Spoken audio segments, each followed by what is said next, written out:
par le côté manuscrit. Et puis, on s'est amusé aussi. Il l'avait présenté comme un vaisseau, comme un paquebot, c'est-à-dire... Ce qui a été fait. Finalement, on y est. Et je me souviens quand je présentais il craignait qu'en ouvrant les portes... Moi, j'en garde des bons souvenirs. On s'était fait des connexions. L'essentiel, c'était les petits conseils. Les petits conseils réunissaient... Les thématiciens, c'est leur métier de sortir des idées nouvelles. par exemple, la Vetus Latina du reste des Alpes. Qu'est-ce que tu fais là, petit mangeant? Et le tir de là. Un grand lien avec la recherche et avec les chercheurs notamment. Oui, ceci, ça se poursuit. Ça n'a plus le côté échange individuel.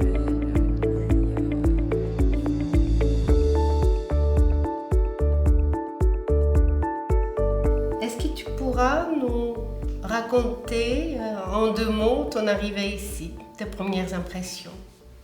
Bien sûr, alors une arrivée ici, c'était tout à fait par hasard, puisque je travaillais, j'étais étudiante encore, j'étais en train de terminer ma thèse, et je travaillais à la bibliothèque de la Sorbonne, au service slave de la bibliothèque de la Sorbonne, d'abord vacataire, et puis des postes gérés du ministère, et dans sa grande sagesse, le ministère avait décidé d'attribuer ce remplacement à la Sorbonne, de le passer à l'école normale supérieure. Donc ça a été vraiment tout à fait... Vous aviez déjà certainement une grande influence pour et du coup, je suis arrivée pour remplacer, c'était un mi-temps sur le remplacement du mi-temps de Nicole Hart qui s'occupait des périodiques. Oui. Voilà. Et effectivement, la première fois que je suis venue à la bibliothèque, je me souviens très très bien de l'entrée de la bibliothèque. On rentrait par la salle historique, et c'est une de nos collègues qui aidait à l'atelier de reliure, Anne Carrier, qui m'avait guidée jusqu'à votre bureau. Caché, naturellement. Qui était caché, exactement. J'avais découvert votre bureau caché. De mon prédécesseur, Ouais. ne pas être trop exposé. Oui. Vous étiez bien caché, effectivement. Je me souviens du bureau avec les fichiers. Oui, et non. Voilà. Donc, c'était, non seulement le bureau était caché, mais vous étiez caché derrière les fichiers. Voilà. Et ce qui m'avait frappé lors de ce périple avec Anne Carrier de la salle historique jusqu'à la salle 6, c'était le très bel état général de la bibliothèque, sur la propreté, sur l'atmosphère qui ne sentait pas la poussière, les livres qui étaient bien rangés. Et par rapport au magasin de la bibliothèque de la Sorbonne où je travaillais précédemment, c'était un choc de civilisation. Ainsi, le libre accès suppose une certaine propreté. Exactement. Et on avait à cette époque 3 personnes attachées au nettoyage et à l'entretien. Oui, c'est pas. Mais ce qui était d'ailleurs des personnes parfois avec un tempérament très fort, et de sorte que ça occupait beaucoup les bibliothécaires, mais si vous dites que le résultat était impressionnant, voilà. Ça fait plaisir. Tout à fait. Et je pense que le résultat est toujours pareil maintenant dans la bibliothèque, mais il demande autant. Oui. D'accord, je comprends. Voilà, c'est la même chose, mais on a. Et c'est vrai que dans une bibliothèque en libre accès, que les locaux soient propres, accueillants, bien rangés. On ne parlera pas des conditions de chauffage et d'électricité, parce que vous avez beaucoup œuvré pour ça, mais voilà. Et ta première rencontre avec ton directeur, donc, Monsieur Pierre Petit-Mangin? Je n'ai pas vraiment de souvenir de la première rencontre. Vous non plus, c'est Moi ça? non plus. On a dû se voir très très vite. Très vite, et puis après, vous avez tout de suite trouvé un endroit où vous rendre utile. Il n'y avait rien donc à faire d'autre. Et c'est vrai qu'ensuite, on s'est beaucoup rencontrés. Mais c'est vrai que la première, je ne peux pas dire. Non, moi non plus, mais... Et l'équipe du moment? Alors l'équipe du moment, donc moi je venais à mi-temps, tout en poursuivant les dernières les derniers traitements de laboratoire pour terminer ma thèse. Donc c'est vrai que je bénéficiais d'horaires agréables et je travaillais beaucoup le samedi par exemple. Donc c'est vrai que l'équipe, au début, je n'ai pas rencontré forcément tout le monde. Oui. Mais il y avait vous-même bien sûr, il y avait monsieur et madame Boulez qui régnait sur et les espaces et les commandes et le personnel. Et puis il y avait une personne à l'accueil, donc Anne Carrier, qui faisait l'accueil et le classement des fiches d'emprunt, toutes les petites choses qu'on fait dans les bibliothèques, voilà. Et il y avait 2 personnes qui s'occupaient du traitement des collections. Il y avait Francine Kretzoy,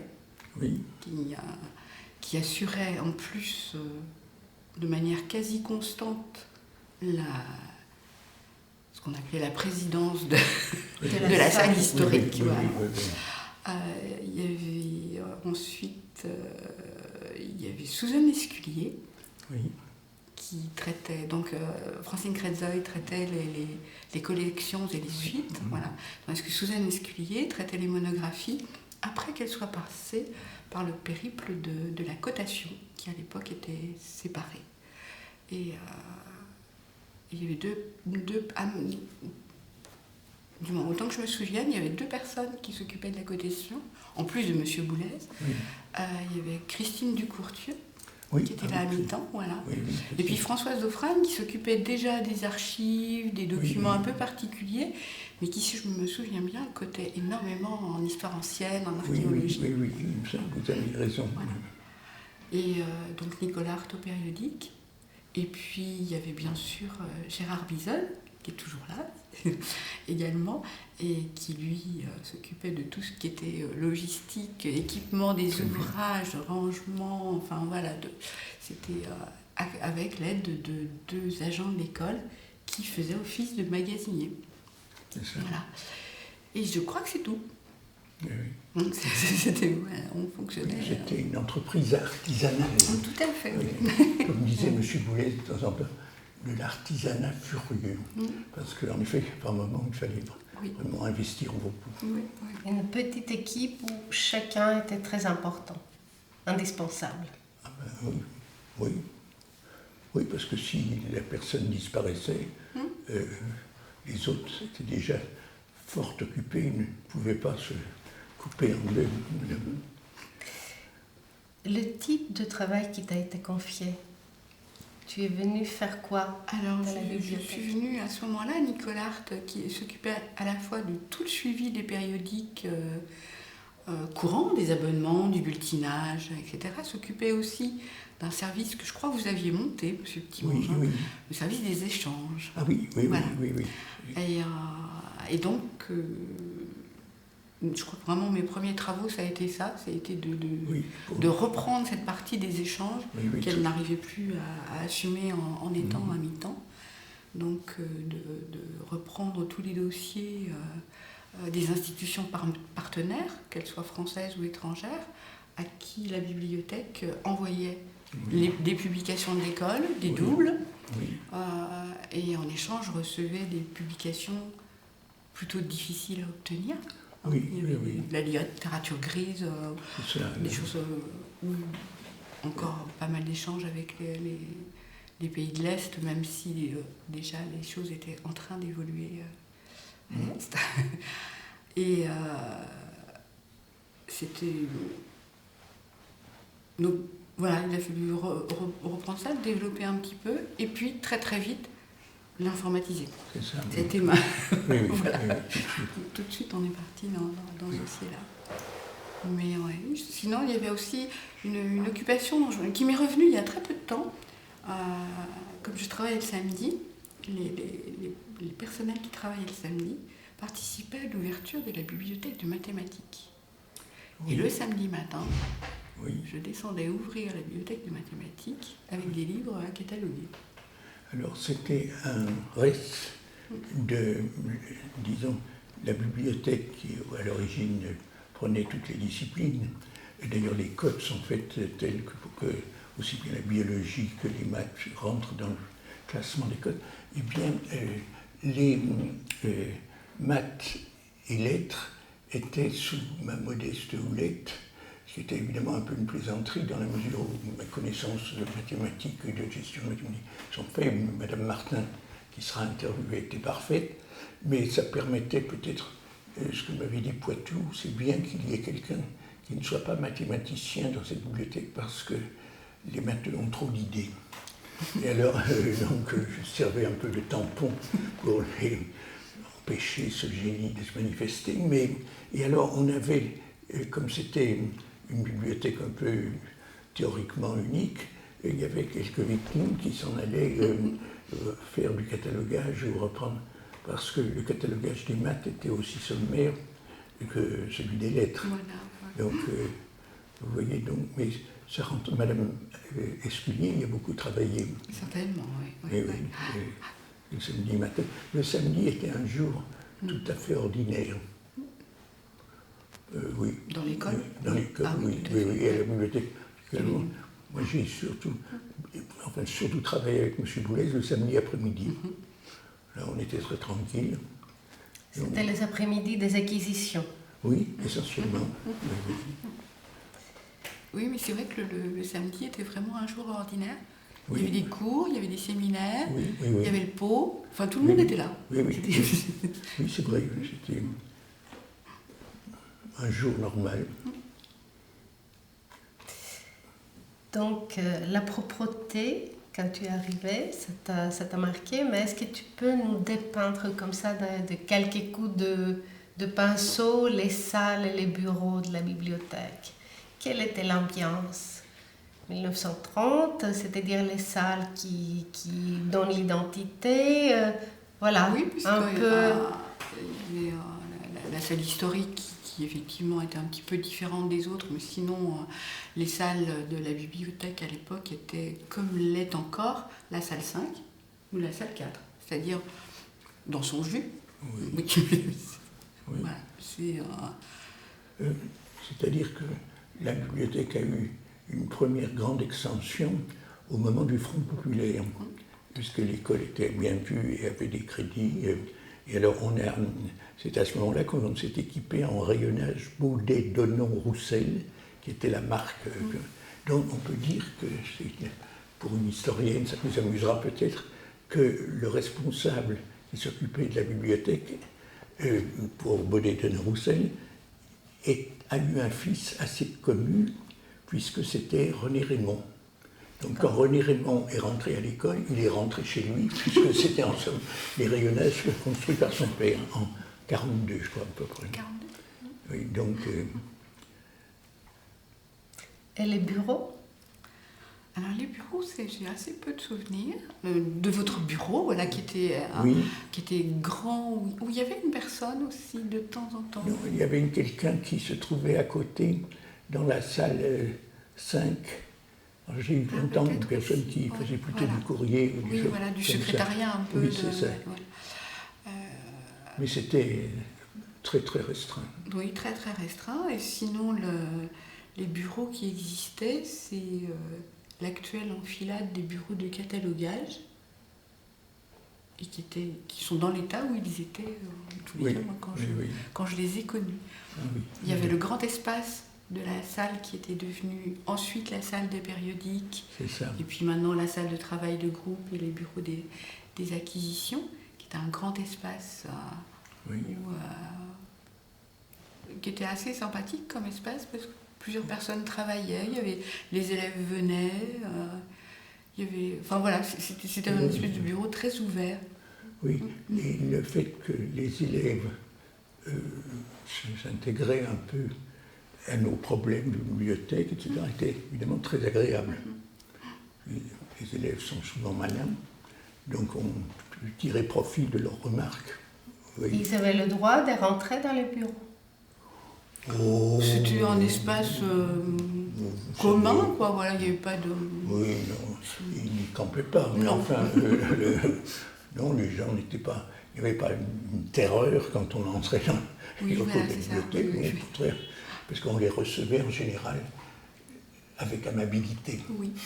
Donc, de même que les enseignants de l'école. Oui, ça De même que le directeur de l'école. Je me souviens très bien de M. Poitou qui passait le samedi, justement. Oui. Il y avait de longues discussions. Le Poitou, oui. Voilà. Oui, il y avait des rapports absolument personnalisés. Ça, c'est un topos de tous les témoignages. Vous receviez vos lecteurs, il y avait un petit entretien. Les nouveaux lecteurs, oui. Les nouveaux lecteurs. Ce qui m'a été fortement reproché par les anciens élèves de Sèvres, enfin par certaines, parce que d'autres, parce que c'était un monde entièrement différent de celui qui existait au boulevard Jourdan. Donc je voulais juste leur faire comprendre qu'avec c'était pas le paradis qui tout d'un coup leur était ouvert, mais qu'il fallait qu'elles donnent un peu du leur, notamment par leurs sages remarques sur les achats. Et j'ai des gens extraordinaires, Mlle Pigeot, la japonologue parfaite, enfin beaucoup de gens, et puis toutes celles qui sont venues ici ont pris immédiatement le pouvoir, vous voyez, enfin dans l'école. Oui. Madame Bruguière, Madame Trédé, enfin bon, c'est très bien, donc je les admire. Bien sûr. Et c'est vrai aussi que quand vous accueilliez les autres lecteurs dits extérieurs, moi, pendant le moment où je m'occupais des échanges, j'en voyais vite les conséquences parce que la plupart du temps, vous réussissiez à instituer un nouveau partenariat. Pour les étrangers, ça a été vraiment une source importante. Oui, et on avait beaucoup de missionnaires de Yale, de Californie ou autres. Alors, s'ils avaient quelques contacts avec la bibliothèque, je me disais, est-ce qu'on n'aurait pas moyen de faire un échange? Vous voyez l'école, pas mal de choses anciennes qui en double ou en triple. Vous voyez, donc mais c'est assez difficile de faire ça parce que c'est personnalisé. Donc c'est l'aide que vous avez apportée, et Madame Hart et les autres ensuite, ça demandait beaucoup de suivi et de savoir un peu ce qui intéressait les gens. Et c'était pas un échange comme des petits pois ou des gens. Il fallait vraiment savoir ce qu'on pouvait offrir, ce qu'ils pouvaient nous donner. Mais on a eu pas mal de choses. Ça a été un des mieux, c'est avec la Hongrie, qui publiait des livres extrêmement sérieux et très bien, mais assez chers si on les achetait par le commerce. Et eux, j'y suis allé à Budapest, ne pouvaient absolument rien acheter. La part de devises qu'ils avaient dans leur budget était ridicule. Donc c'était un moyen pour eux d'avoir des livres dont ils avaient besoin, et nous on recevait vraiment, on profitait un peu de la situation, mais les gens ont été tout de même, je crois, contents de ce système, qui, je ne sais plus s'il dure aussi bien, mais... Oui, il dure. Si, ça se poursuit. Ça n'a plus le côté échange individuel, ni florissant que ça avait, principalement parce qu'il y a énormément de publications électroniques maintenant. Oui. Donc c'est plus difficile d'échanger les publications électroniques que des publications papier. Et les budgets des presses universitaires, on va dire, ou académiques, en général, ont quand même beaucoup baissé. Oui. Donc... Puisqu'on parle d'échange, et puisque Daniel a participé, c'était son premier travail, votre carnet d'adresses, vous le constituiez comment?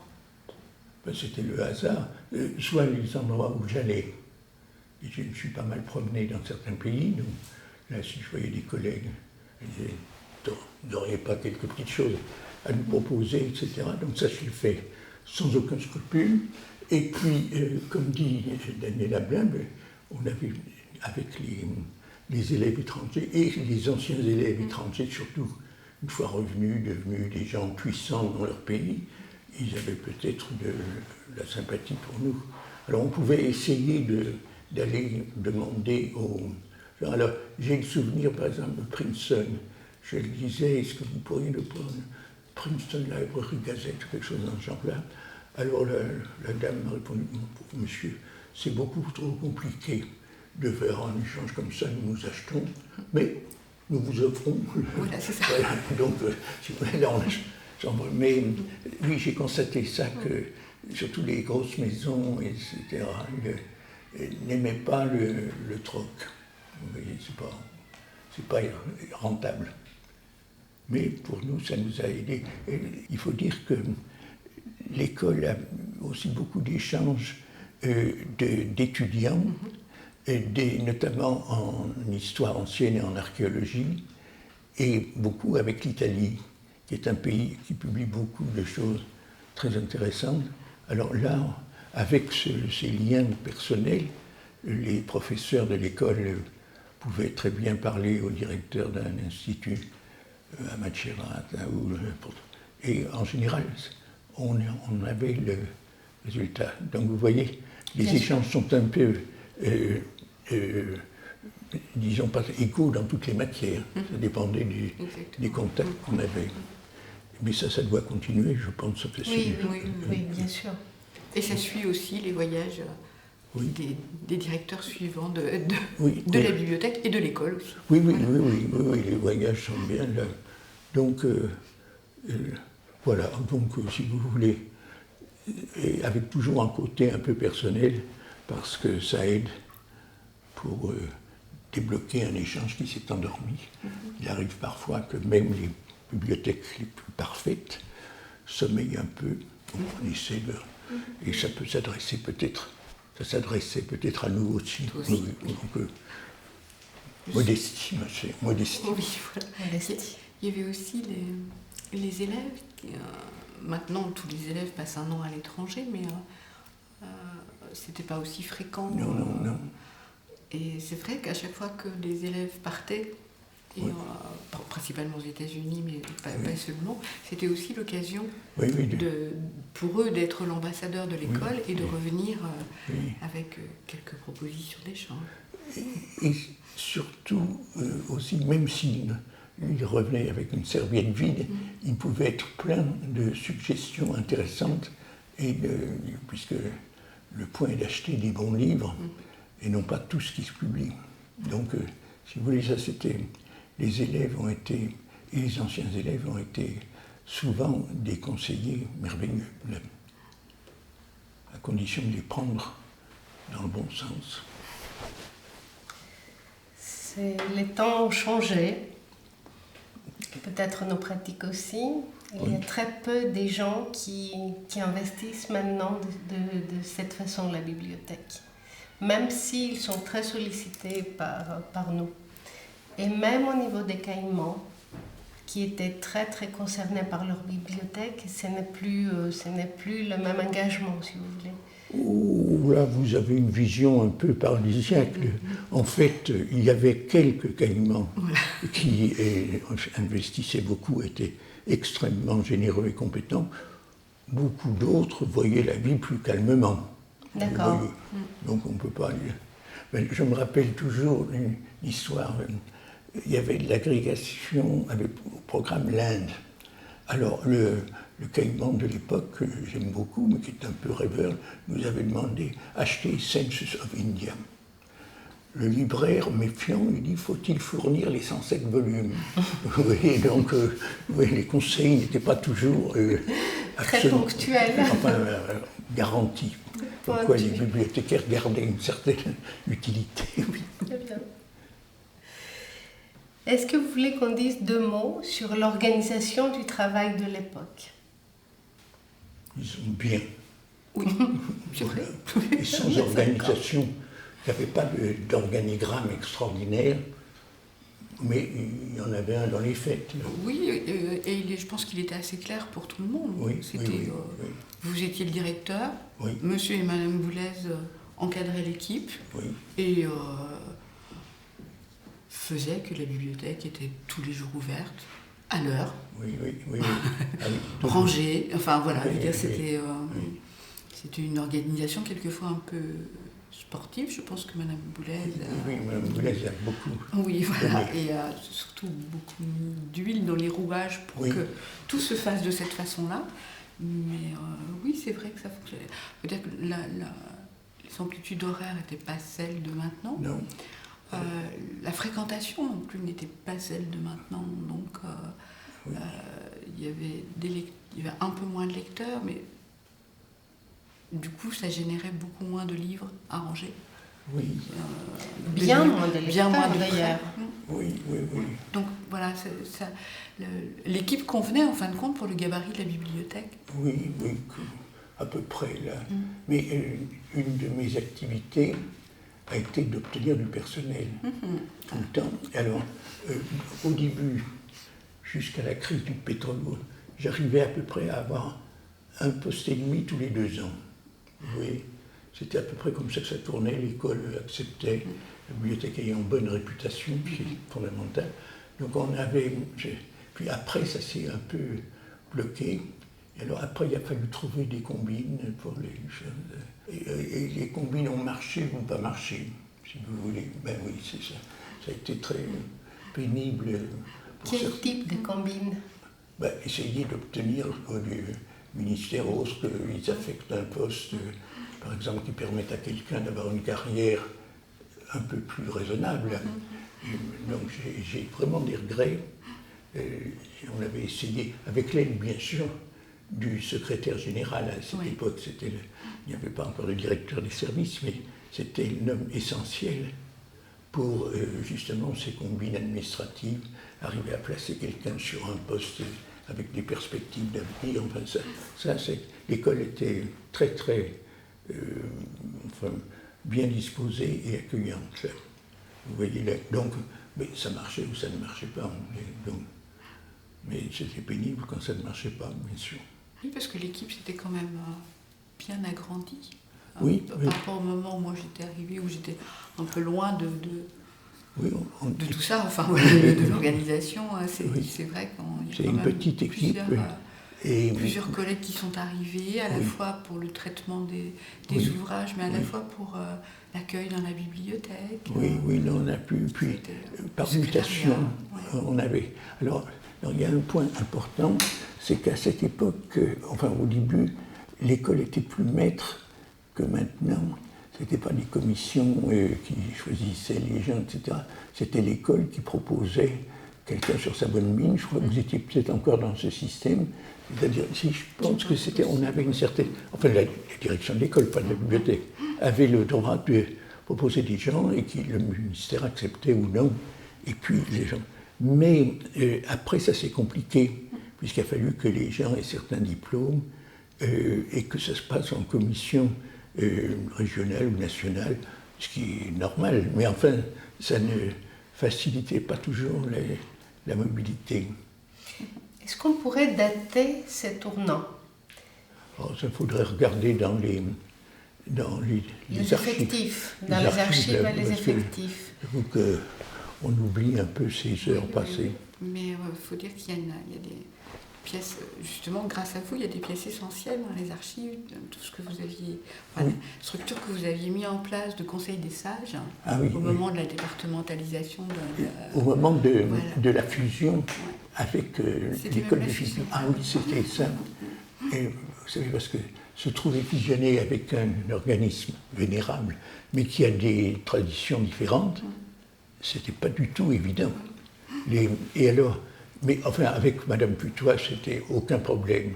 Nous parlons des Sévriennes. Oui, mais oui, c'est ça. Mais, la fusion avec l'école des sages. Oui, qui s'est faite immédiatement pour les élèves, elle était d'ailleurs faite avant même les textes.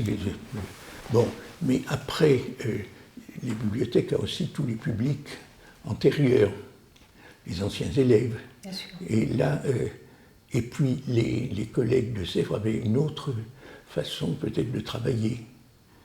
Très bien d'ailleurs, mais elles menaient leur affaire très bien. Je ne me suis jamais occupé de ce que faisait Madame Putois, c'était toujours parfait. Alors parfois on se tâtait, est-ce qu'il faut faire ça? Est-ce que ça sera bien perçu par la direction? Enfin, c'est normal, quoi. Mais non, Madame Putois était une personne remarquable. Et d'ailleurs, toutes les jeunes femmes qui lui ont succédé avaient des qualités souvent éminentes. Catherine Vincent est maintenant une des lumières de l'histoire médiévale. Enfin, bon, vous voyez. C'est vrai. Mais justement, la constitution de ce Conseil des sages a fait que la bibliothèque a fait tout à fait régulièrement ce qui se faisait pas ailleurs, ce qui se faisait pas ailleurs dans l'école, ça correspondait à une espèce de rapport d'activité manuelle. Ça n'avait pas le nom, hein, mais justement où il y a tous les états de personnel, d'arrivée, et que vous soumettiez aux membres du conseil pour avoir des avis sur l'orientation générale de la bibliothèque. Oui, ça c'était très précieux. Et les gens acceptaient de venir, ce qui n'est pas le cas de toutes les commissions, me dit-on. Bon, puis après ça a disparu. Il y avait combien de personnes dans le Conseil des sages? Il devait être une dizaine. Une dizaine au maximum. Avec des dames remarquables comme Madame Mayer, l'historienne de l'enseignement féminin, ou Madame de Romilly qui a présidé ça au début, enfin des gens très, très compétents. Et voilà, donc dans l'ensemble, oui, je peux vous révéler ce que m'avait dit Madame de Romilly. Elle m'a dit, à propos de l'ouverture, elle m'a dit, acceptez toutes les personnes, tous les individus que vous voulez, n'acceptez pas des catégories, vous ne pourrez pas résister. C'est ce qu'on a essayé de faire au début, puis après ça a évolué. Mais enfin, voilà. Il faudrait peut-être qu'on parle d'informatisation. Bien sûr, on va parler d'informatisation. Je pose une question à Daniel encore sur l'évolution de sa carrière. C'est très intéressant de voir comment, parce que Daniel Ablin n'a jamais quitté la bibliothèque des lettres. Donc de 84 jusqu'à aujourd'hui. Dans des conditions tout à fait différentes. Voilà. C'est aussi ça qu'il faut voir. Une fois fini ma thèse, j'ai bénéficié de ce que maintenant on appelle des bourses postdoctorales. Ça ne portait pas ce nom, les émoluments étaient beaucoup moins importants, donc j'ai toujours continué à travailler à mi-temps à la bibliothèque. Et c'est vrai que j'ai découvert à la fois et la bibliothèque et l'école, que je connaissais le ciné-club, voilà, donc je connaissais pas du tout. Et le travail justement dont M. Petit-Mangin m'a chargé au fur et à mesure des années pour essayer d'apporter des solutions de modernisation et de réfléchir à l'informatisation des collections, c'était absolument passionnant. Donc c'est vrai que je m'y suis attachée. Et je continuais, tant que j'ai travaillé à mi-temps ici, je continuais donc à assurer des missions on appelait ça chercheur libre à l'école, donc à l'époque, donc chercheur libre au Muséum national d'histoire naturelle, où je continuais mes séminaires et mes traitements de laboratoire. Et puis voilà, à mi-temps, la grande différence, c'est quand M. Petit-Mangin avait fait beaucoup de tentatives et il y a eu la possibilité, c'est le ministère qui a ouvert des examens professionnels. C'était dans les grandes tentatives, toutes les décennies, il y a une tentative de réduction de la précarité. Et du coup, j'ai eu la possibilité de passer cet examen professionnel de conservateur des bibliothèques. Et vous avez réussi à obtenir qui un poste? Oui. Qui soit alors là, l'école. Ça doit être l'école. Enfin, bien sûr, non, je l'ai demandé, etc. Mais je pense que M. Humbert, dans ce temps-là, où je ne sais pas quel était le secrétaire général, a trouvé la façon de présenter le dossier de façon qu'il rentre dans les cadres du concours. C'est ça. Donc, si vous voulez, c'était jamais sûr comme ça, mais enfin, heureusement, ça a marché. Et puis, après, vous avez suivi une carrière normale. Exactement. Donc, tout ça ça devait être, je crois, en 93, 94. Donc, effectivement, ça a changé pas mal de choses pour moi, à la fois dans l'implication dans la bibliothèque et dans cette habilité. Exactement. Vous n'aviez plus de soucis de ce genre. Donc j'ai encore un petit peu continué publier mes articles de recherche, etc. Mais c'était très très vite. Le temps a été très très vite mangé par d'autres projets. Parce qu'il faut dire que Mme Ablin a une énorme charge qui était de faire passer cette bibliothèque de l'âge préhistorique à l'âge moderne. Ici, oui, l'âge moderne, là, mais... Informatique. Oui, enfin, voilà. En général. Ce qui m'avait amusé, la nièce d'un ami était canadienne, elle était venue en échange depuis par, je ne sais plus, c'était l'université Laval ou autre ici.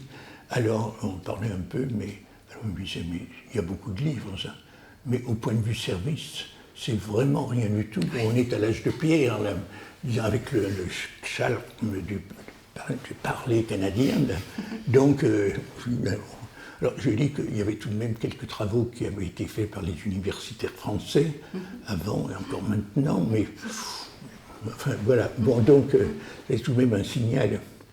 Il ne fallait pas dormir sur nos fichiers perpétuellement. Donc là, vous avez fait. Alors, je dois vous dire, vous m'avez beaucoup impressionné, c'est en bâtissant avec le logiciel 4D une sorte de service intégré de gestion bibliothèque qui, enfin pas vraiment, mais enfin un truc pour le catalogage en tout cas, qui tournait très bien. Mais même peut-être trop bien, je vais vous expliquer pourquoi. Parce que, alors, disons, ça prouvait des compétences évidentes. Alors, il est arrivé le moment où il a fallu passer aux choses, je n'ose dire sérieuses, mais de notre ampleur. Et alors, ce qui est drôle, c'est on m'a reproché assez souvent d'y aller très lentement. Et puis, vous savez, il y a une question en théologie médiévale, cur tam sero, pourquoi si tard le Christ est-il venu parmi les... Moi, pourquoi si tard l'informatisation? Bon, d'une part, je n'étais peut-être pas entièrement apte à me lancer là-dedans au début, mais surtout, si vous voulez, c'est que les œuvres qui nous étaient faites n'étaient pas très sérieuses. J'ai souvenir de trucs complètement effroyables. Le BIB, Bureau pour l'informatisation d'une bibliothèque, vous l'avez pratiqué? Je crois que c'est... Oui, mais c'était folklorique. Là.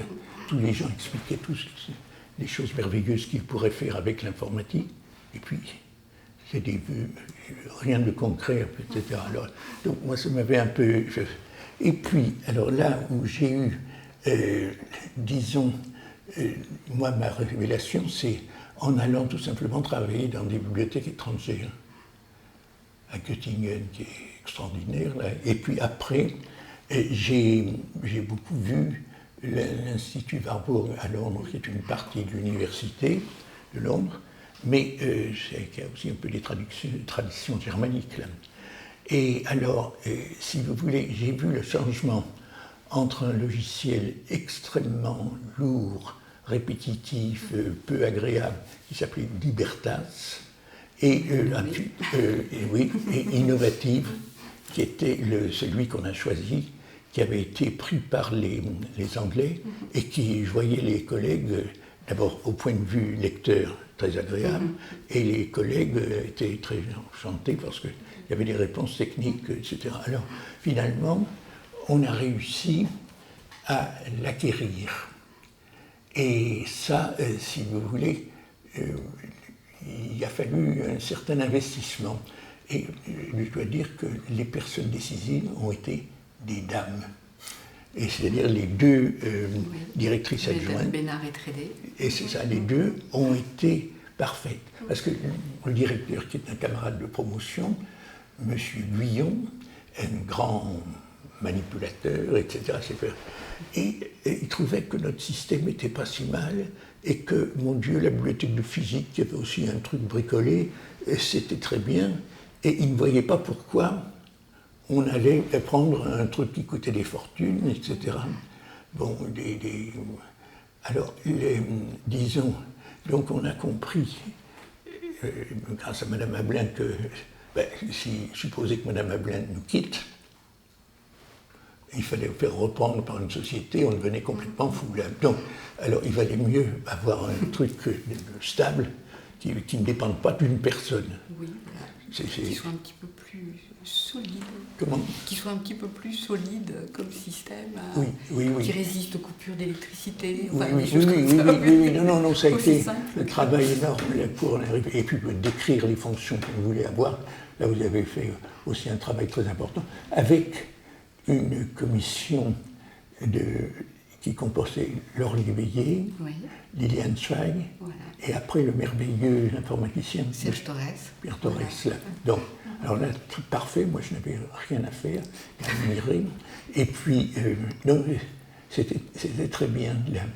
Et ça s'est fait beaucoup mieux que notre pauvre collègue de la Sorbonne, Madame Pina Mironneau, là, qui passait aussi à Innovative, qui était laissée un peu seule. Elle a beaucoup souffert. Beaucoup souffert. Mais oui, pour un truc de cette complexité, si on est dans l'équipe était parfaite. Bon, et voilà. Donc, le Dream Team, c'est ça? Oui, c'est ce que je disais. Oui.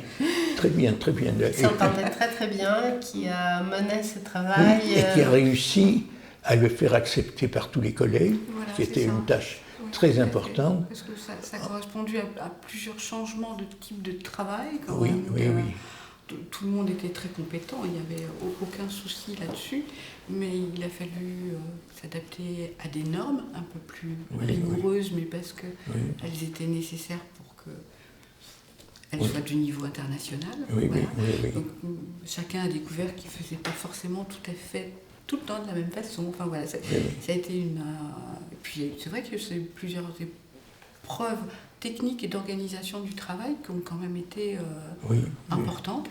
Et avec vraiment l'adhésion des équipes de l'époque d'une façon extraordinaire. Oui, ça a été... Donc vous voyez, ça a été un projet piloté très bien, mais avec aussi l'adhésion de l'ensemble du personnel, ce qui n'était pas forcément garanti au départ. Lequel personnel s'est fait former une fois l'innovatif mis en place, n'est-ce pas?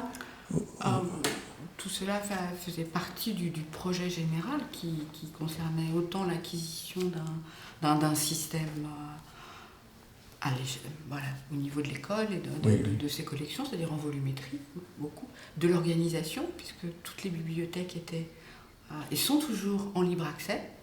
Ce qui est quand même une particularité exceptionnelle en France, à l'époque, un petit peu moins maintenant, mais et surtout avec tous des systèmes de classement différents, qu'il fallait aussi pouvoir gérer, sinon ça avait assez peu d'intérêt.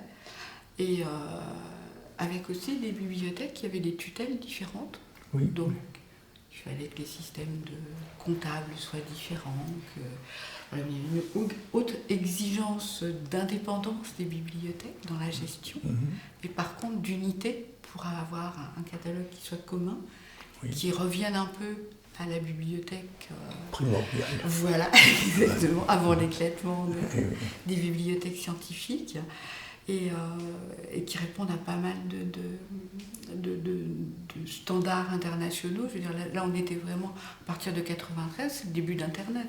Avant, il n'y avait rien. Donc, c'est des conditions techniques qui ont changé très vite, vraiment extrêmement rapidement. Et vous disiez qu'effectivement, il avait fallu convaincre pour que le projet soit accepté et le logiciel acquis. Il vous rendiez hommage à Mesdames Bénard et Trédé, avec...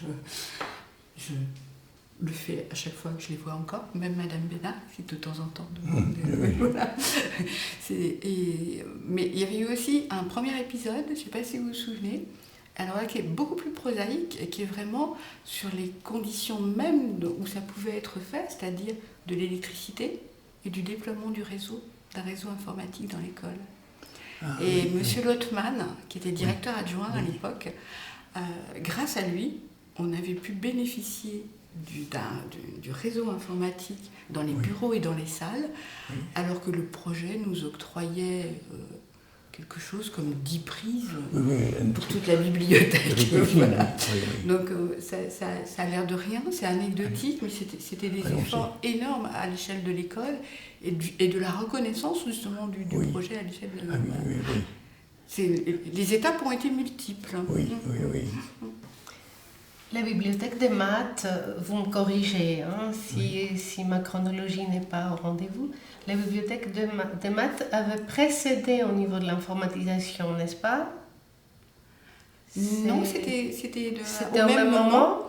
C'est-à-dire que Liliane Wein, qui faisait partie justement de l'équipe d'informatisation, était arrivée à la bibliothèque de maths avec un logiciel utilisé dans les bibliothèques de Strasbourg de mathématiques, qui était un logiciel documentaire, vraiment pas de gestion de bibliothèque, texto à l'époque. Et c'est au même moment où moi je déployais tous ces multiples petits fichiers là, dont vous parliez dans le 4D. Voilà. Donc c'était ensemble tout ça. C'était ensemble. Oui. Et ça c'est à ce moment-là, enfin, la bibliothèque de maths avait gagné son indépendance avec Brouet, le directeur, parce que ça les énervait qu'il y ait un littéraire qui soit censé les canaliser ou autre. Alors, finalement, c'est très bien entendu, M. Brouet avait des idées très claires avec qui on pouvait s'entendre, évidemment un peu ferme, mais non, ce n'est pas... La scission s'est faite. Il y avait la fusion avec Jourdan et la scission avec les maths. Il n'a posé vraiment pas de problème psychologique ou autre. C'était très bien avec... voilà, donc... mais il faut reconnaître qu'il y a eu un énorme travail fait de conception et ensuite de mise en œuvre qui a été... en lequel il faut vous dresser une petite statue. Non, mais c'est évident. Moi, je me donne tout de même une toute petite part là-dedans. C'est que d'abord, j'ai aidé les directrices dans leur campagne en pleurant auprès de mon camarade de promotion. Mais j'avais vu fonctionner le cadre innovative en Suède, au Japon et surtout à Londres, de sorte que les collègues m'avaient dit qu'ils étaient très contents, etc. Donc on avait une petite certitude. Et puis après, vous avez pu aller voir à Londres, faire un stage. Parce que la question vraiment à l'époque, c'était de trouver, il n'était pas question de construire un système informatique, mais de trouver un produit performant, évolutif, et qui correspondait à cette situation un peu particulière des bibliothèques de l'école. Et c'est vrai que c'était le monde anglo-saxon qui était le plus à même de répondre, justement parce qu'ils avaient les mêmes organisations de bibliothèques, voire même encore plus larges, puisque les Américains intégraient en plus les archives. Donc, mais donc c'est vrai que le fait que M. Timangin l'ait vu fonctionner en tant que lecteur et en discutant avec les bibliothécaires dans plusieurs parties du monde, c'était là aussi la garantie d'un système qui respectait les normes et l'échange internationaux. Et dans l'ensemble, vous n'avez pas eu trop à vous plaindre d'innovatif? Non, pas du tout. Pas du tout. C'est vrai qu'on a été... comme vous le rappeliez, on avait été voir à Londres comment, dans la dernière ligne droite, là, avant de rédiger vraiment à la fin du cahier des charges et que ce soit publié, on avait été voir à Londres comment ça se passait, au Warburg Institute, à l'université, à Senate House, etc. Et c'était à l'Institut d'études spécialisées aussi, le nom m'échappe. Mais voilà, donc tout ça était sur le même système, fonctionnait en réseau avec des problématiques qui ressemblaient vraiment à celles d'ici, des collections d'ouvrages, des systèmes de classement qui étaient signifiants, qu'il fallait pouvoir reproduire, enfin voilà, donc c'était et les collègues de Londres avaient été effectivement assez satisfaits du choix qui avait été fait. Et ce qui nous avait frappé aussi, c'est qu'ils avaient été satisfait de ce choix, mais aussi de la manière de le choisir. C'est-à-dire qu'ils devaient aussi sans doute avoir des grands-messes de comités de pilotage, etc. etc. Mais la solution proposée par Innovative n'était pas la moins chère à l'époque. Et je me souviens très bien d'une dame qui s'occupait des archives et qui disait « mais c'est normal, on a pris, c'était un peu plus cher, mais on a pris quelque chose qui nous convenait, donc ça marche. » Et j'avais trouvé que le raisonnement était vraiment celui qu'on devrait tout le temps avoir, celui qu'on devrait pas de moins toujours 10 ans. avoir. Voilà, exactement. Donc on avait quand même bâti le cahier des charges pour que non seulement il y ait un prix d'acquisition, les formations, la reprise des données, etc., mais aussi avec une visibilité au moins à 5 ans, parce qu'il y avait beaucoup d'inconnus. On ne savait pas, par exemple, combien de personnes interrogeraient ce catalogue. À l'époque, les licences étaient payantes, etc.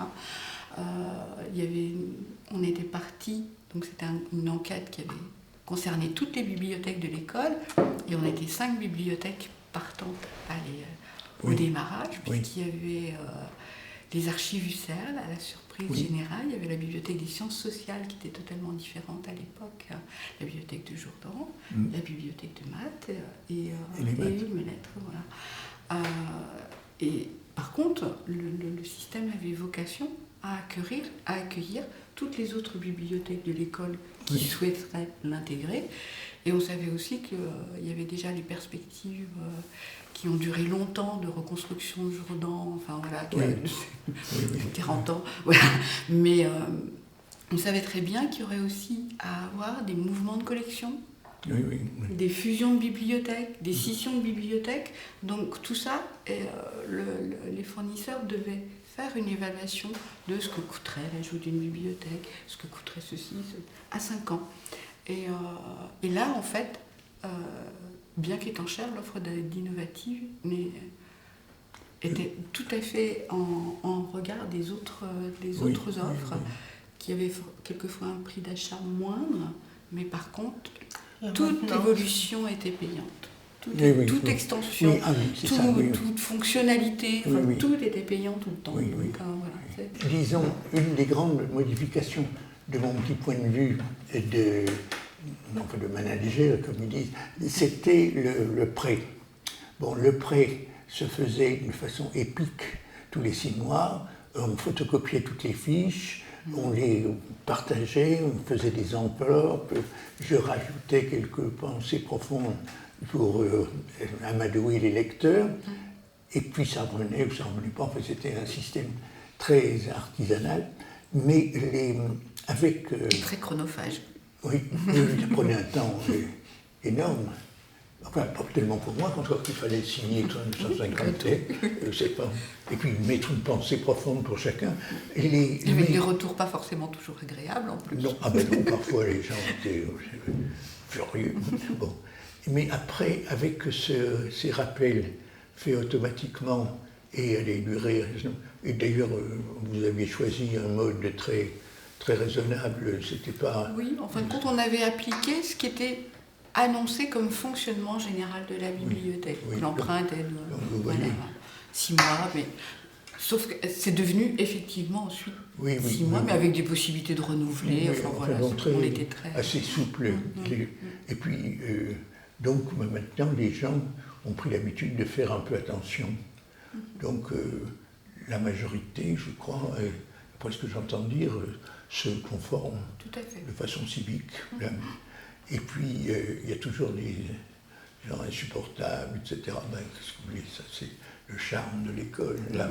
Voilà. Donc ça a été un très énorme progrès. Oui, parce que ça a quand même permis effectivement une circulation plus grande des ouvrages. C'est ça. Il y avait quand même quelques captations un peu longues. Exagérées. Donc, oui. Donc on peut dire que l'informatisation de la bibliothèque a rendu les rapports entre bibliothèque et ses lecteurs plus responsables pour ce qui est du prêt et de l'emprunt. C'est ça. C'est ça que vous voulez dire, ça a facilité. Plus responsable, c'est tout. Disons que c'est devenu quelque chose de... Ce n'est plus... les rappels se faisant automatiquement Et bien, ce n'était plus une charge énorme, puis sur l'hôtel Kretzoï qui passait un mois chez de temps en temps. Et puis les gens se sont habitués à recevoir les rappels, et ce n'est plus une insulte personnalisée, c'est simplement. Là, je crois que, d'après ce que j'entends dire... Oui, non, c'est complètement rentré dans les usages. Non, non. C'est ça. Non, C'est une forme d'éducation. Je pense à Aristote qui disait les murs de la cité éduquent, donc l'outil informatique éduque finalement. Oui. Au sens large du terme, change les mœurs, quoi. Moi, je pense que les lecteurs ont toujours été très autonomes dans la bibliothèque et autant pour trouver un livre, puisque à l'époque, avant l'informatisation, il n'y avait que le fichier papier par auteur, mais il y avait le système de cotation. Donc une fois qu'un lecteur avait repéré les gisements qui l'intéressaient, voilà, il perdait peut-être quelquefois en curiosité pour aller voir ailleurs. Et au contraire, d'autres lecteurs ont découvert des travées et des disciplines dans lesquelles ils sont même... voilà. Donc l'informatisation pour ça, surtout qu'au début, il n'y avait quand même pas énormément de notices dans le catalogue commun, parce que l'informatisation a été aussi associée au fait de reprendre toutes les collections et les informatiser. C'était un travail. Donc au début, c'est vrai, on avait quelques centaines de milliers d'ouvrages, mais c'était pas... oui, ça a été un travail énorme que vous avez... Oui, ça c'est... D'ailleurs, on n'a pas tout à fait fini, mais on est à... C'est ce qu'on appelle dans notre jargon le travail de la rétroconversion. Voilà. Mais c'est vrai que les lecteurs, de toute façon, en fin de compte, utilisaient la collection de la bibliothèque sans le truchement du fichier. C'est ça. Donc le catalogue informatisé a vraiment commencé à remplir son rôle quand il a été de plus en plus complet. C'est ça. Et où là, on pouvait du coup chercher autant par le système de cotation, donc voir ce qu'il y avait à côté sur le rayon, même si l'ouvrage était emprunté, et puis aussi d'interroger transversalement par mot, par sujet. Donc, et à partir de ce moment-là, quand le catalogue a atteint une profondeur dans les collections suffisante, c'est vrai que l'adhésion a été encore plus grande. Oui. Ça, parce que c'est un service de plus à distance. Oui. Voilà. Bien sûr. Ça permet de préparer sa récolte dans les rayons. Disons quelques mots pour la construction du NIR, parce que avec l'informatisation, vous vous êtes rencontrés aussi, vous avez été ensemble à un autre grand chantier qui était la construction du NIR. Alors là, on n'a pas eu beaucoup d'implications dans la construction du NIR. Je crois que vous voyez, ça n'a pas été autant pour l'informatisation, ça a été une référence démocratique. Vous voyez, on a discuté beaucoup. Oui, et puis un moteur interne. C'est ça. Le NIR, il est... il faut dire tout de même, on s'en est un peu occupé parce qu'il y avait des gens qui pensaient qu'on pourrait transmettre toute la bibliothèque dans un immeuble en hauteur, qui aurait été très bien. Alors là, j'ai fait tout ce que j'ai pu pour maintenir les grandes surfaces et les choses. Et finalement, on a eu l'architecte, M. Gazot, c'était un homme plein d'idées, mais justement, quand il a proposé de mettre des rayonnages suspendus au plafond, alors voilà, donc j'étais un peu étonné. Là. J'ai appris que ça s'est trouvé comme ça à Genève au XVIe, XVIIe siècle. Ils mettaient les archives dans des sacs suspendus pour que les rats ne les mangent pas. Mais enfin, les conditions ont changé. Alors, non, c'était un peu pénible là.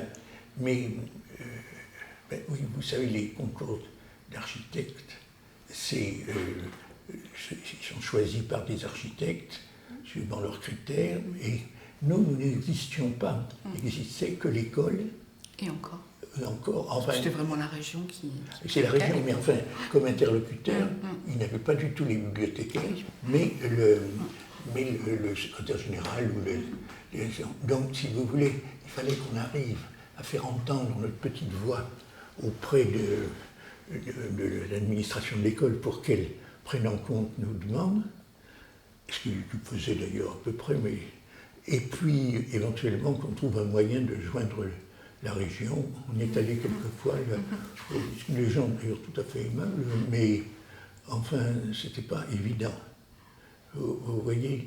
Et alors, Bien sûr. là, je trouve que ça n'a pas toujours été... Moi, je suis parti en 2001. Il y avait déjà les bâtiments, les grandes idées, mais je n'aurais peut-être pas suggéré exactement la même répartition des rayonnages ou des choses. À voir ça depuis... je trouve qu'il y a des trucs qui n'ont pas tout à fait bien perçu. Mais donc, la grande salle... Voilà, c'est du fait. C'est comme ça, c'est ce que vous voulez faire là. Assez peu d'échanges. D'interaction, d'échanges. Voilà, ça a vraiment été... Monsieur Gazot savait tout faire. D'ailleurs, il était assez gentil, mais donc ça, c'était, disons, c'était déjà merveilleux qu'on ait eu le plan, le contrat État-région. Bien sûr. C'était tout à fait extraordinaire, mais donc, c'était encore Guyon qui s'occupait de ça. Oui, c'était Guyon. Oui, et puis Roger, là. Ouais. Donc il disait, il ne faut pas trop râler, parce que sinon, ça va compromettre tout. Voilà. Je pense que Rugel, c'est la construction, en fait.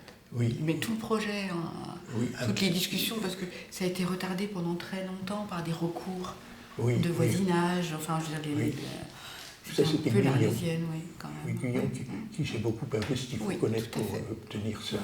C'est une grosse affaire, là. Après, moi, je n'étais plus là et j'ai suivi admiratif les gens, mais c'était... Et faire passer des idées de bibliothèque, pour vous amuser, j'ai des amis à Petit-Chambry, donc j'avais parlé de ce plan disons, de rayonnage suspendu. Alors, on ne peut pas empêcher les gens de réinventer la roue, mais c'est une formule anglaise. Alors, bon, vous voyez, donc, mais ça a été finalement abandonné. Et alors là, je suis aussi peiné parce qu'un de mes souhaits, c'était que les élèves puissent toujours venir en pantoufles à la bibliothèque. Et ça n'a pas été possible. Non, ils sont obligés de traverser la cour. Et se mouiller. Sauf ceux qui sont hébergés dans le mien. C'est vrai, oui. Eux, effectivement, ils peuvent descendre en pantoufles. Oui, il y en a ceux. On en voit. On en voit, c'est vrai qu'on en voit. C'est vrai, je n'avais pas pensé à ça. Par contre, vous aviez obtenu l'extension de la bibliothèque sur la salle 6. Oui. Et justement sur cet ensemble de bureaux. Oui. Et ça, c'était oui, ça a été assez compliqué. C'était assez compliqué. L'extension, si vous voulez, cette salle. Oui, voilà. Et puis la salle 6. Oui, voilà. Ça a été. Ça a été en interne. Ouais. Mais ça avait déjà donné énormément d'air aux collections. Ah oui, ça avait été très important. J'avais fait un petit truc avec Gérard Bizel, un petit plan, des extensions. Il y en a eu pas mal. Oui. Alors maintenant, j'ai l'impression qu'on doit faire une pause, puisque les jeunes ne sont pas très bien, oui, voilà. Il reste maintenant, avec l'informatisation, les livres, la consultation. Non, on a comme toujours de l'extension malgré tout. Hein. Oui, non, mais bien sûr, il faut arriver à persuader les gens que tout n'est pas sur Internet. Voilà, exactement. Mais ça, j'ai l'impression que ça sera plus difficile. Ça sera plus difficile. Oui. On a la chance d'avoir pu conserver des magasins en sous-sol, donc qui peuvent servir de poumon aussi entre ce qui est un petit peu moins utilisé à la surface pour laisser de la place à ce qui l'est plus, sans s'en séparer, mais ça atteindra ses limites aussi. Oui, ça atteindra ses limites même. Oui. C'est pour vous. Ça, c'est pour nous. Ça, c'est une affaire d'avenir. Oui. Un rêve d'avenir. On verra bien. Daniel, si je te disais un mot pour Pierre Petit-Mangin. C'est extrêmement difficile comme question. De résumer. De résumer tout un temps, tout un rapport. Là, mais comme ça. Un mot. Un seul mot ou une phrase quand même? Allez, une phrase. Non, parce que c'est assez difficile. Moi, ce que j'ai vraiment apprécié, c'est toute cette compétence bibliothéconomique, d'érudition, de chercheurs, de lien toujours avec les lecteurs et l'école. Donc ça, c'est une dimension extraordinaire. Ouais, voilà. Et puis alors plus personnellement, je dirais que j'ai apprécié que vous me fassiez confiance pour ce projet. Là aussi, c'était un moment tout à fait important. Voilà, donc, alors, à un moment donné, vous pensiez vous en aller, vous cherchez. J'ai été profondément ému. Je ne voulais pas qu'elle s'en aille. Donc, voilà. Ouais, c'est vrai qu'on a attendu des années, donc il y avait quelques moments où c'était plus difficile. Oui, non, je comprends. Mais enfin, voilà, c'était... Nous sommes sortis vivants, la bibliothèque aussi. Oui, exactement. Et puis, on était plus jeunes. Un mot qui reflète ton expérience dans la bibliothèque? Dans la bibliothèque, moi, j'ai vraiment été très, très heureuse de rencontrer tous ces lecteurs. C'est vraiment... Enfin, la bibliothèque, il y a les livres, tout ça, il y a l'informatisation, mais il y a vraiment tous les lecteurs et de voir les nouvelles promotions chaque année, toujours un petit peu plus jeunes, on trouve, mais voilà, de voir la façon même dont l'école s'est ouverte aux autres étudiants, les autres parcours. Je trouve que ça, c'est un échange vraiment extrêmement fécond avec les élèves, les enseignants-chercheurs, le public extérieur de la bibliothèque. C'est vraiment ça, c'est plutôt cette qualité-là, moi, que j'ai le plus apprécié. Si je peux rajouter un petit mot, c'est que souvent les lecteurs dits extérieurs sont beaucoup plus généreux et beaucoup plus... Parce qu'ils n'ont pas les conditions dans lesquelles les normaliens sont élevés depuis le berceau. Donc ils voient que ça leur fait gagner beaucoup de temps que les... Et donc, ils sont souvent très reconnaissants. Très reconnaissants. Très reconnaissants. Admiratif et reconnaissant. Admiratif pour l'outil.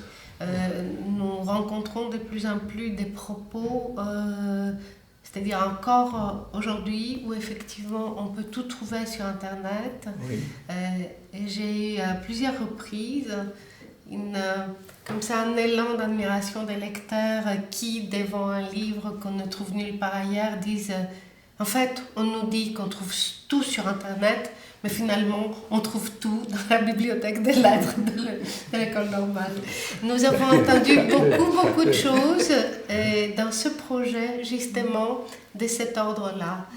Lorsque le corpus sera publié, vous allez voir l'apport de cette bibliothèque, en fait, l'outil que vous avez si patiemment et si scrupuleusement animé tous les deux, combien ça compte dans la vie des chercheurs et des enseignants. Ce n'est pas une flatterie. Vous allez me faire pleurer. Oui, voilà, c'est ça. Mais c'est tout à fait vrai. C'est tout à fait vrai, vous allez le voir dans ce film. Juste 2 questions encore. C'est le moment le plus marquant de ton parcours ici. Le moment le plus marquant, peut-être quand on a compté les livres. Ah oui, ça avait été quand même une période assez extraordinaire, puisque bibliothèque en libre accès, il n'y avait pas d'inventaire autrefois, il y a eu un inventaire fait dans 1960, je crois, 61. Oui. Voilà. Donc c'est un petit peu difficile de savoir combien il y avait d'ouvrages dans la bibliothèque. Oui. Et puis à un moment donné, il a fallu vraiment le savoir, ne serait-ce que pour pouvoir avoir des éléments de configuration. Voilà. Et on avait, avec Suzanne Esculier, on avait compté les périodiques d'abord, les titres, les titres on les avait, le catalogue était fait, mais les fascicules de périodiques de volume sur rayon, code par code, salle par salle. Puis on s'était dit que c'était faisable, donc on a lancé, je ne sais plus, ça devait être en 1998, le comptage général dans toutes les salles, code par code. Et ça, c'était un moment, parce que je me souviens tous les jours, chacun comptait. On rassemblait ça dans un tableur avec les codes, etc., les nombres, et de l'inquiétude de M. Boulez qui dit « mais c'est pas possible, plus on compte, moins il y en a ». Et c'est vrai qu'il y avait des chiffres qui étaient annoncés, qui étaient, voilà, c'est ça, on était... Donc quand on est arrivé au bout du comptage, ça c'est vrai que c'était... on avait fêté ça, je me souviens, et c'était... Tout d'un coup, la bibliothèque avait une réalité physique pesante. Voilà, on avait quelque chose sur lequel commencer à marcher, quoi. Vous aviez trouvé combien? C'était 400 000 à peu près. 400 000, c'est ça. Oui. On ne comptait pas les archives, de volumes. C'était quelle année? En 98, 99, on avait fait ça avec l'équipe. On avait la chance de bénéficier aussi de beaucoup d'étudiants qui venaient travailler pour des différents travaux. Et donc voilà, on avait fait ça. C'était un moment où moi j'ai senti que les personnes de la bibliothèque à l'époque, les équipes, c'était tout d'un coup approprié beaucoup plus la perception de ce qu'on avait. Tout le monde savait qu'il y avait plein de choses et des merveilles. Ça, c'est pas... Mais c'était quelque chose qui était devenu un peu plus tangible. Voilà, je sais pas. Est-ce que tu as envie de poser une question à Pierre Petit-Mangin? Toi. Changeons des rôles, comme ça, les rôles.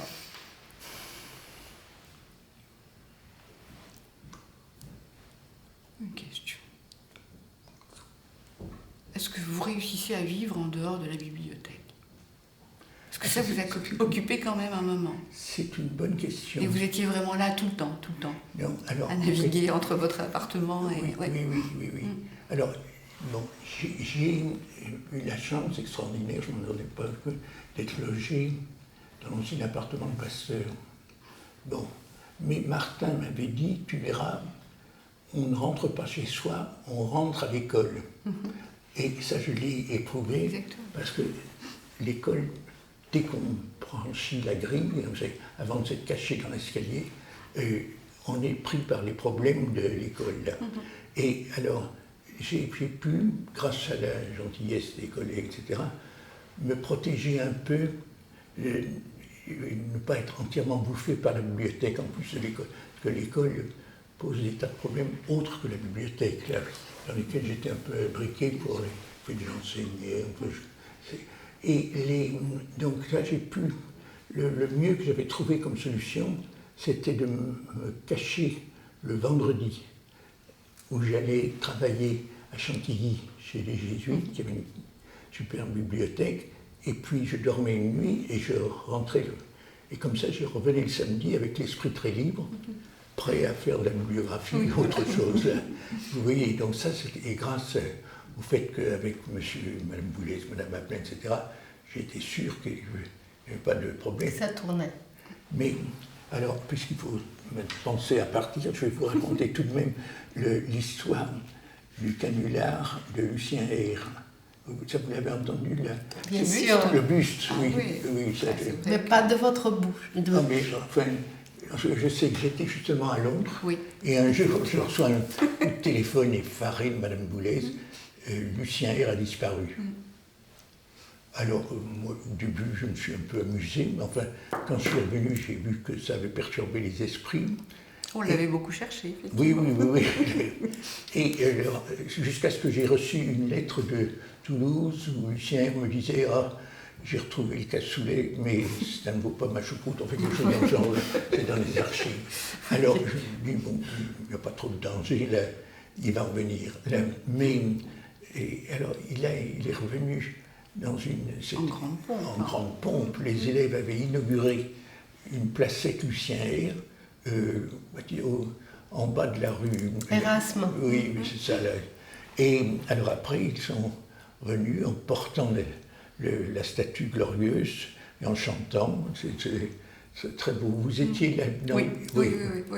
Et j'étais là le samedi, c'était un samedi où justement, en fin de compte, personne ne s'était aperçu que le buste de Lucien Eyre, c'est des élèves qui bien sûr participaient au canular, qui ont averti Mme Boulez en disant mais il n'y a plus... Donc, et je me suis venue samedi où on a tourné dans la bibliothèque pour voir... Voilà. Elle était effectivement très très inquiète. Chez Mme Boulez, là, évidemment, elle le voyait déjà fondu. Oui, exactement. Et en se disant, si le buste est parti, peut-être d'autres choses sont parties. Ça l'inquiétait beaucoup, effectivement. Alors, Et des collections inestimables. Vous savez comment les élèves avaient... comment ils étaient entrés? Parce qu'on a dit ils sont montés par les fenêtres, ou je pense qu'ils devaient avoir une clé. Moi, je pense qu'ils ont fait ça quand la bibliothèque était ouverte, simplement. Oui, aussi peut-être, oui. Ça, tout simplement. C'est possible, oui. Un moment un peu calme. Oui. Il y avait la bibliothèque, à l'époque, fermait le midi. Oui. Donc oui, il y avait un mouvement de va-et-vient oui. à midi 25 et puis ensuite à 1h35. Voilà. On récolte des canulars concernant la bibliothèque dans ce projet. On sait maintenant qu'une girafe s'est trouvée devant le bassin. Ah ben oui, il y a la girafe de Douani, là. Voilà. Oui, ça c'est... Oh oui, enfin il y a des choses... aussi quand on a invité Bernard-Henri Lévy, là, c'était... Vous savez qui avait gardé les livres. Oui, je me souviens qu'on le poursuivait pour ce livre non vendu. Une scène dramatique avec Arlette Dombal. Ah oui, parce qu'il tournait un film dans l'école, Oui, c'est ça. Hein, ouais. Alors à ce moment-là, on lui a dit, il s'agit de payer maintenant. Alors, c'est pas lui qui a payé, c'est la société. Sinon, on ne laisse pas partir, c'est ça. Oui. D'accord. On voit, il y a de tout chez les anciens élèves. Bien sûr. Merci infiniment. De rien. Mais écoutez, c'était un plaisir pour nous d'échanger des souvenirs d'anciens combattants. Ça fait tout à fait ça, oui. Vous êtes toujours combattante, c'est ça la différence. Oui, mais ça arrivera aussi, ancien combattant. Ah bon, hélas, tout passe, tout passe. Mais merci beaucoup d'avoir organisé tout ça. Merci beaucoup, madame.